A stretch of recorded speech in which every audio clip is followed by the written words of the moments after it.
Vampiros são o tema central deste canal, e por causa disso acabo falando sobre muitas sagas, séries e jogos com vampiros e de vampiros.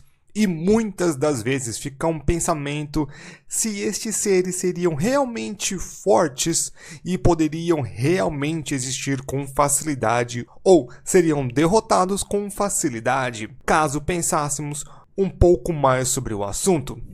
E hoje, para estrear essa ideia, quero trazer o quadro Poderoso ou Paia, ou Como Derrotar os Vampiros. E para começar, vamos com os Nosferatus de 30 Dias de Noite.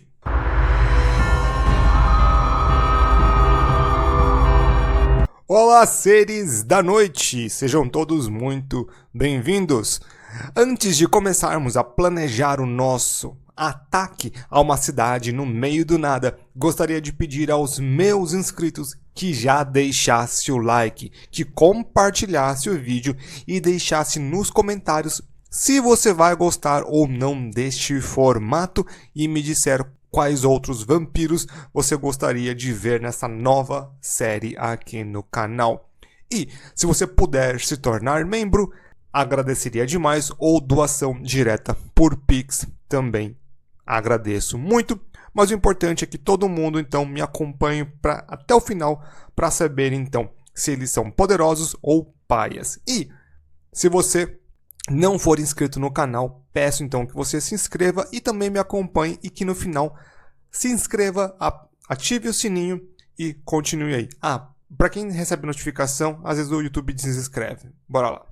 Só quero deixar muito claro que a ideia de trazer um tanto mais de realismo para as obras ou pensar de forma um tanto mais pragmática não é para falar mal da obra de maneira alguma. Neste canal eu apenas falo de filmes, séries, jogos que eu gosto, tá? Então não tô aqui para marretar nada. Eu amei 30 Dias de Noite, achei o filme genial, sem brincadeira, fantástico. Mas hoje a gente vai para essa análise aí um pouco mais científica, vamos colocar entre aspas, muitas aspas. As regras. A ideia aqui é trazer os pontos positivos e negativos de alguns aspectos dos vampiros e colocar um tanto mais de realismo, ou pelo menos a minha perspectiva sobre o comportamento deles. Isso levando em consideração as origens deles, a aparência, poderes, fraquezas, estrutura social ou falta desta, como lidam com os humanos e se eles têm algum plano, e ver os prós e os contras disso e se eles tiverem alguma peculiaridade que não se encontra nesta lista, eu falarei caso a caso, mas todos os vampiros, todos aqueles que nós analisaremos neste quadro de vídeos, serão com pelo menos estes parâmetros. E depois de demonstrar estes fatos, gostaria de responder as duas perguntas, se são poderosos ou paias, e como derrotar estas criaturas no nível pessoal e também em grande escala, para nós nos livrarmos deles de uma vez por todas. Em 30 Dias de Noite, nos filmes, todos os vampiros vieram de Lilith, uma vampira antiga que controlava todos eles e também seria a criadora de todos. Se quiser ver mais sobre ela e algumas coisas relacionadas a Lilith, eu já tenho um vídeo no canal aqui que fala muito a fundo e aqui eu passarei apenas pelo básico. Ao contrário de muitos mundos de fantasia que se focam em vampiros, aqui não temos uma resposta exata para como Lilith teria virado uma vampira, ainda que o seu nome possa dar uma ideia de um ser um tanto mais antigo e até mesmo com ligações bíblicas, babilônicas, suméricas, antigo pra um caramba. Nós não temos nenhuma confirmação de nenhum destes aspectos. E em muitas vezes, saber a origem do vampirismo e como seria sua criação, podemos ter muitas outras ideias sobre como estes, no caso Nosferatus, funcionam com uma grande certeza. Como, por exemplo, em Anjos da Noite, nós não temos nenhuma fraqueza ligada ao divino, já que eles têm uma origem genética. E em Blade, nós temos a origem de um deus, o deus do sangue, mas um fundo de vírus no final. Então temos magia e ciência ao mesmo tempo. Isso ajuda bastante. Então aqui podemos assumir apenas os fatos mais básicos demonstrados.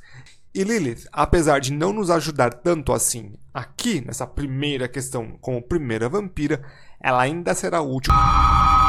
Aparência. Aqui neste mundo, os vampiros são chamados de Nosferatu, e como na maioria dos filmes de zumbis, estes nunca são chamados realmente de zumbis. Algumas vezes o nome fica um tanto caricato. Só que não se deixe enganar, são vampiros, só que com um nome diferente. Porém, este nome pode ter sido escolhido de forma bem proposital. Afinal, o filme Nosferatu da década de 20 demonstra um vampiro muito diferente do que se tinha o ideal na época, principalmente quando colocamos em perspectiva o Bela Lugosi em Drácula. Ainda pior quando vemos em comparação com os vampiros modernos, onde a maioria são belos e sedutores. Aqui temos vampiros que realmente chamam bastante a atenção. A pele deles tem uma cor azulada ou cinza, algo que eu descreveria como a cor da morte. Os seus dentes são sempre pontiagudos e parecem com uma dentição de tubarão ou piranhas. E ainda mais, os seus olhos tendem a ficar em um formato incomum, que se alonga na direção da ponta superior da orelha e de que quase não terem a parte branca dos olhos, serem só pupilas. Isso faz que eles sejam criaturas que fiquem muito fáceis de serem identificadas no meio da multidão. Quando eles precisam se misturar com os humanos, é preciso um aparato tão ridículo, né, que é melhor não sair, tipo óculos, gorro, um monte de roupa, fica coisa tipo, tá óbvio que a pessoa tá se escondendo. E querendo ou não, isso deixa um pouco a sociedade vampírica mais fraca, pois para eles é importante viverem escondidos dos humanos.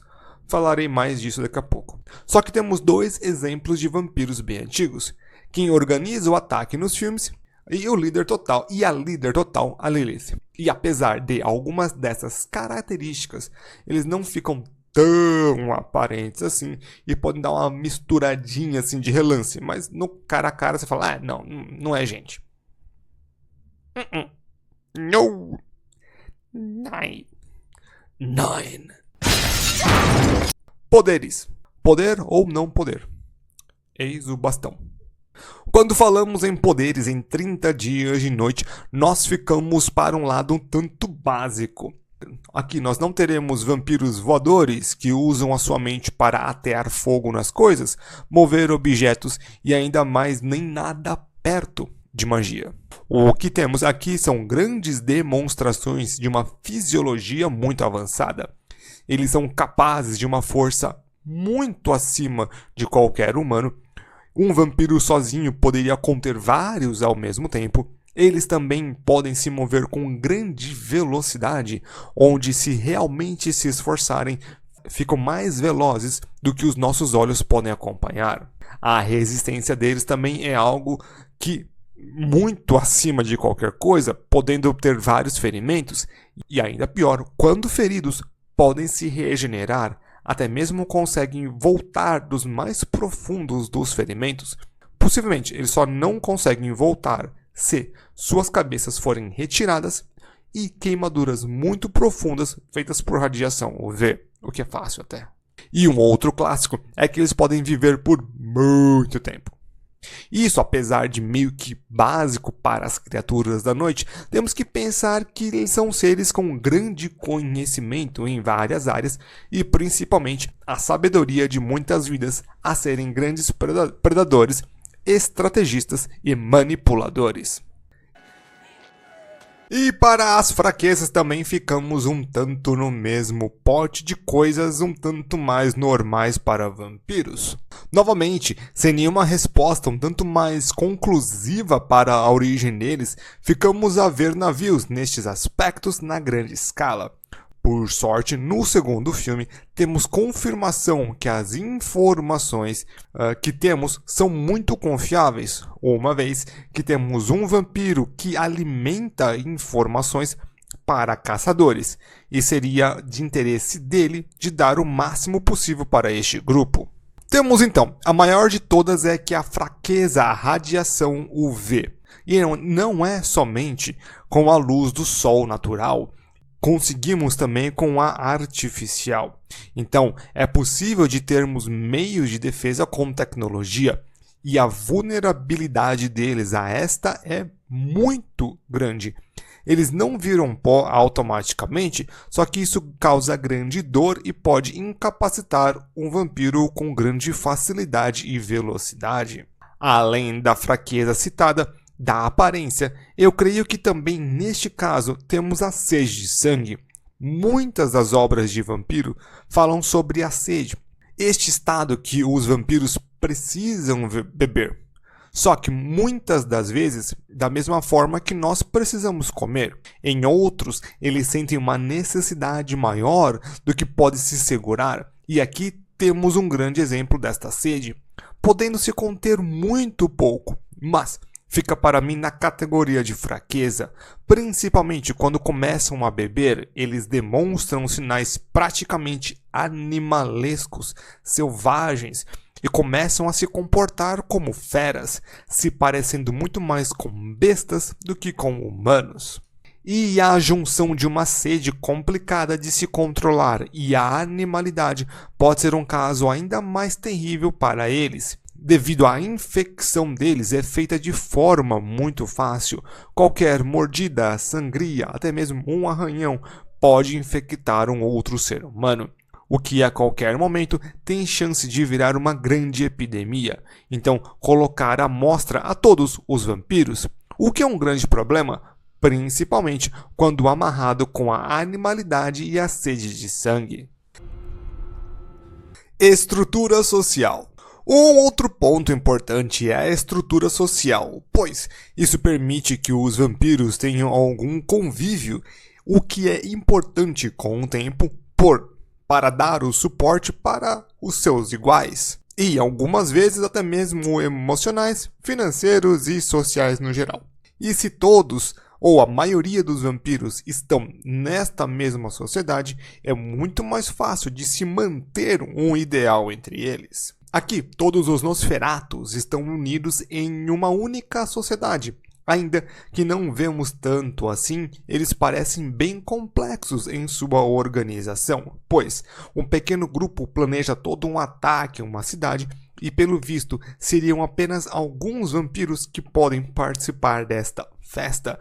E tenho até mesmo uma teoria sobre isso, mas isso fica para um outro vídeo. Me diz aí se você quer ouvir essa coisa insana. Na parte financeira, eles parecem ter alguma influência, já que conseguem ter domínio sobre as grandes mídias, conseguem pessoas para trabalhar para eles e, com certeza, com grande facilidade, e têm um grande barco que usam para esconder a rainha dos Nosferatu. E esta, para mim, é uma falha de como ela é implementada. E falha que eu digo não erro de roteiro, e sim falha tipo de lógica, é ruim. Pois todas as ordens, de alguma forma, precisam por ela. Se isso significa que é tudo plano dela, ou se tudo precisa da aprovação dela, qualquer um dos dois é um péssimo sistema. Se existem muitos vampiros, é preciso ter mais de uma pessoa, outros gabinetes, vamos colocar assim, para que eles tenham uma sociedade muito mais eficaz. Ainda que dentro da lógica do filme, os Nosferatu nunca foram descobertos pela grande população em tempos modernos, ainda que existam alguns grupos que os descobrem e dedicam a sua vida para os caçar. E pelo que vemos, estes caçadores não são os melhores. Como lidam com os humanos? Os humanos, para a maioria dos vampiros, é uma parte fundamental. Eles são a fonte de comida, assim como de recursos, e neste caso não é diferente. Eles preferem se manter escondidos dos humanos, pelo menos em eras modernas. Um diálogo no primeiro filme nos revela que no passado os humanos sabiam da existência dos Nosferatu, só que depois de muito tempo foi possível de passar de realidade para lenda. Então ficam escondidos por toda a eternidade. Fora os casos já citados.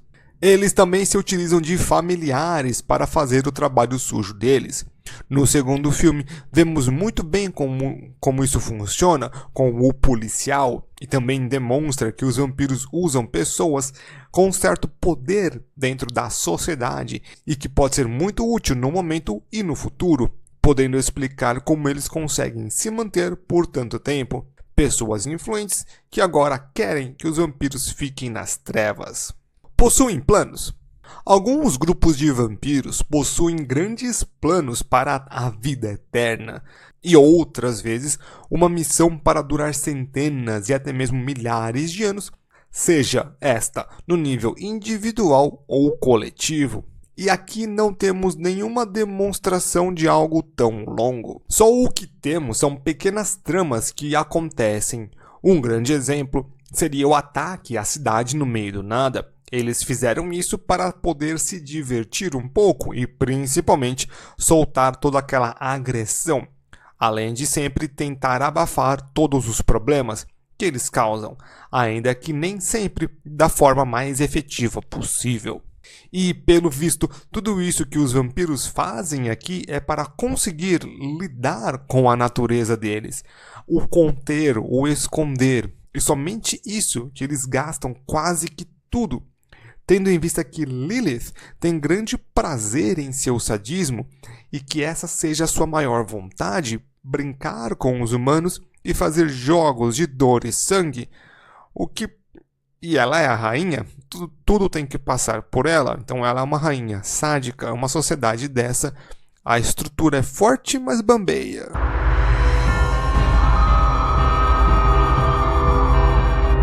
Como derrotar 30 dias de noite? Ao contrário de outras séries de vídeos por aí que falam de como derrotar, mas nunca nem tocam no assunto, eu colocarei aqui realmente em pauta como derrotar os vampiros de 30 dias de noite. Aqui nós nos utilizaremos apenas de ferramentas que realmente possam existir, ou seja, nada de balas de radiação UV como em Anjos da Noite. Armas fáceis de conseguir, como demonstrado no primeiro e segundo filme, são luzes UV. Eles têm uma grande vulnerabilidade à radiação UV. E colocar isso em lanternas ou em lugares comuns é um investimento pequeno em relação a nos livrar dessas criaturas. No mundo atual, onde câmeras e celulares estão por toda parte, eles teriam ainda mais dificuldade de se esconder devido às suas aparências, à necessidade de tomar o sangue do jeito que eles têm e principalmente a animalidade deles e em conjunto com a sua agressividade, que eles têm uma grande dificuldade em controlar. Armas de alto calibre e a retirada da cabeça podem até ser bem eficazes, mas são um tanto mais arriscados, principalmente pois o cortar da cabeça geralmente precisa que nós fiquemos muito perto dessas criaturas e aos dentinhos. Melhor não. E se pensarmos em uma guerra um tanto mais aberta entre as duas espécies, creio que seja um negócio mais interessante devido à infecção deles.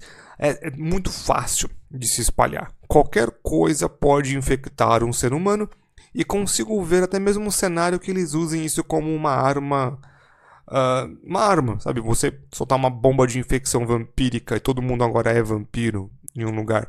É bem interessante, bem bizarro, bem filha da mãe e com certeza deve ter algum plano por aí que faz isso. Eles poderiam até cortar fontes de energia, pois a luz UV é a maior arma de todas, ainda que isso é um esforço em estrutura que creio que eles falhassem, devido a como eles se comportam de precisar passar todas as informações por apenas uma vampira, e até mesmo pior, a gente não sabe como vai ficar a sociedade deles depois que essa vampira se for. Maiores informações no meu vídeo sobre a Lilith. E aí a gente vai ter um problema ainda maior. Então eu creio que a estrutura social deles, apesar de forte, apesar de secreta, no meu ver é muito bamba. Devido a todo mundo passar pela Lilith, devido a que eles têm que usar muito recurso para ficar nas sombras e se contenta. É uma sociedade bem mais fraca do que outras sociedades de vampiros que nós veremos em algum momento, espero. Creio que eles não causem o fim do mundo com apenas um grande estrago. E eles sabem disso, por isso preferem se conter e ficar cheio de regras. Poderosos ou paias? Os vampiros aqui têm grandes capacidades físicas, porém nenhum tipo outro de poder. Então eles, como indivíduos contra pessoas sem treinamento e sem armamento pesado, podem sim representar um grande perigo, principalmente dado aos números que eles podem se apresentar. Só que devido à restrição que eles precisam para não fazer a desgraça e serem caçados até a última gota, eu creio que eles não sejam dos vampiros mais fortes. Eles têm uma grande capacidade, mas eles têm grandes falhas que não permitem com que eles aguentem um nível social. Apesar de ficarem nas sombras no mundo ficcional deles, eu acredito que seria muito mais interessante nós termos um mundo onde as pessoas soubessem deles. Acho que se for para seguir um tanto mais de lógica, eu acho que fosse para seguir um pouco mais, os humanos descobririam mais hora ou menos hora sobre os vampiros. Eles têm grandes falhas. O único meio de conseguir manter a sociedade deles seria com um número muito pequeno de vampiros em grandes posições, né? Ou muito escondidos como animais mesmo. Eles, apesar de fascinantes, né, eu acho que eles não sobreviveriam realmente por muito tempo. As falhas deles são demais e precisam tomar mais tempo se preocupando em não existir do que existindo. Em tempos modernos, isso ia se tornar um verdadeiro caos para eles. Mas, então, para mim, eles são paia. No final do dia, eles, apesar de fortes, eles não sobrevivem em uma guerra estrutural, né, no geral. Bem, mas é isso aí então, meu povo. Espero que todo mundo tenha gostado. Para quem gostou, então, deixa aquele like, comentário, se inscreve no canal, compartilha, por favor. Que eu vejo todo mundo, então, aí na próxima.